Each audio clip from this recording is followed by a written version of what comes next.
प्रश्नावली 13.5 प्रश्न संख्या 8 12 सेंटीमीटर भुजा वाले एक ठोस घन को बराबर आयतन वाले 8 घनों में काटा जाता है।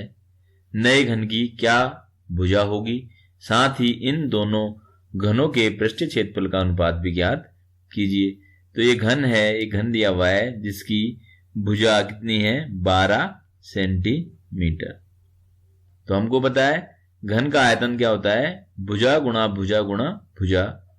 अगर भुजा a है तो a की घात 3, तो मैं इसको a मान लेता हूं भुजा को, तो a बराबर 12 सेंटीमीटर। तो इसकी लंबाई भी यही है, चौड़ाई भी यही, ऊंचाई भी यही है। तो इसलिए ये एक घन है क्योंकि लंबाई चौड़ाई ऊंचाई तीनों समान है। तो सबसे पहले हम घन का आयतन ज्ञात करते हैं। इसका घन का आयतन का सूत्र क्या है? भुजा की घात 3, यानी कि अगर भुजा a है तो a की घात 3, तो यहां भुजा 12 है तो 12 की घात 3। घात 3 का मतलब 12 गुणा 12 गुणा 12।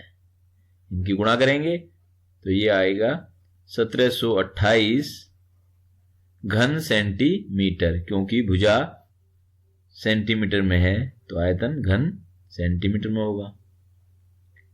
अब हमको इस घन को 8 बराबर घनों में बांटना है।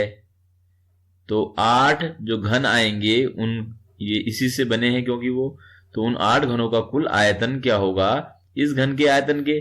तो हम लिख सकते हैं 8 गुणा नए घन का आयतन बराबर इस घन के आयतन के,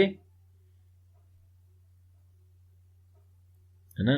ये दिए घन का आयतन जो हमको दिया हुआ है। तो 8 गुणा नए घन का आयतन बराबर होगा, दिए घन का आयतन हमने कितना याद किया है? 1728 घन सेंटीमीटर। तो नए घन का आयतन बराबर होगा 1728 अपॉन 8। तो 8 से हम भाग कर देंगे तो ये भाग करके आ गया 216 घन सेंटीमीटर। तो नए घन का आयतन हो जाएगा एक घन का 216 घन सेंटीमीटर, यानी कि 216 घन सेंटीमीटर के 8 घन जो होंगे उनका कुल आयतन कितना होगा इस घन के आयतन के, जो कि कितना है 1728 घन सेंटीमीटर। तो इस तरह से हम 8 216 घन सेंटीमीटर वाले घनों को जोड़ दें तो उनका कुल आयतन कितना हो जाएगा 1728। तो हमको एक नए घन का आयतन पता लग गया।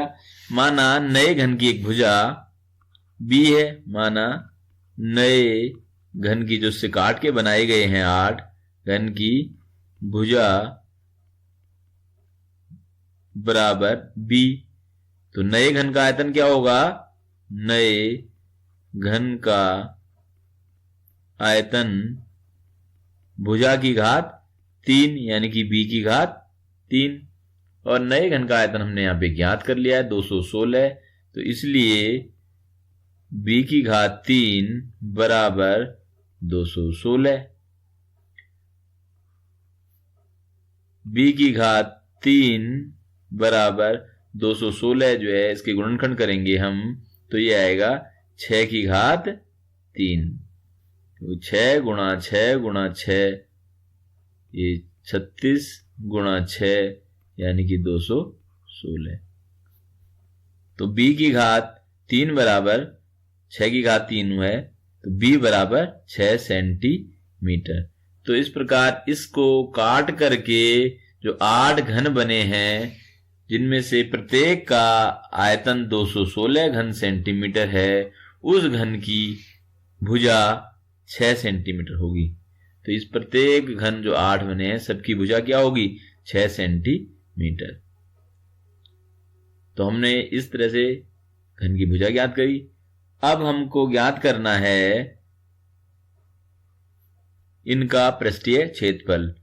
तो दिए घन की भुजा जो थी वो ए थी, ए बराबर कितना था? 12 सेंटीमीटर। और जो नया घन हमें प्राप्त हुआ है वो बी बराबर 6 सेंटीमीटर उसकी भुजा। तो दिए घन का पृष्ठीय क्षेत्रफल हमको पूर्व की प्रश्नावली में पता है, हमने ज्ञात किया हुआ है। घन का पृष्ठीय क्षेत्रफल कितना होता है? 6 गुणा भुजा की घात 2, यानी कि यहाँ पे 6a² होगा। ये कितना हो जाएगा? 6 और दिए हुए घन की भुजा 12 है, तो 12 की घात 2, यानी कि 6 × 12 × 12 वर्ग सेंटीमीटर। अभी मैं इनकी गुणा नहीं कर रहा। और नए घन का पृष्ठीय क्षेत्रफल क्या होगा? सूत्र यही प्रयोग करेंगे, 6 × भुजा की घात 2, यानी कि 6, और यहाँ b है भुजा, तो b की घात 2, और b कितना है? 6, तो 6 गुणा 6 की घात 2, यानी कि आएगा 6 × 6 × 6 वर्ग सेंटीमीटर। हमको इनके पृष्ठीय क्षेत्रफल का अनुपात ज्ञात करना है। तो इस जो दिया था उसको हम a ले लें, उसका पृष्ठीय क्षेत्रफल, और जो नया हमें प्राप्त हुआ इसमें काट के उसको हम b ले लें। तो यहां लिख लेते हैं इनका अनुपात a/b। a क्या है? दिए हुए घन का पृष्ठीय क्षेत्रफल, और b क्या है? नए घन का पृष्ठीय क्षेत्रफल। तो a कितना आया है? 6 × 12 × 12, और b कितना आया है? 6 × 6 × 6। सरल करते हैं, 6 से 6 कैंसिल, 6 1 जा 6, 2 जा 6 1 जा 6, 2 जा 2 2 जा 4, और यहाँ पे 1 × 1 1।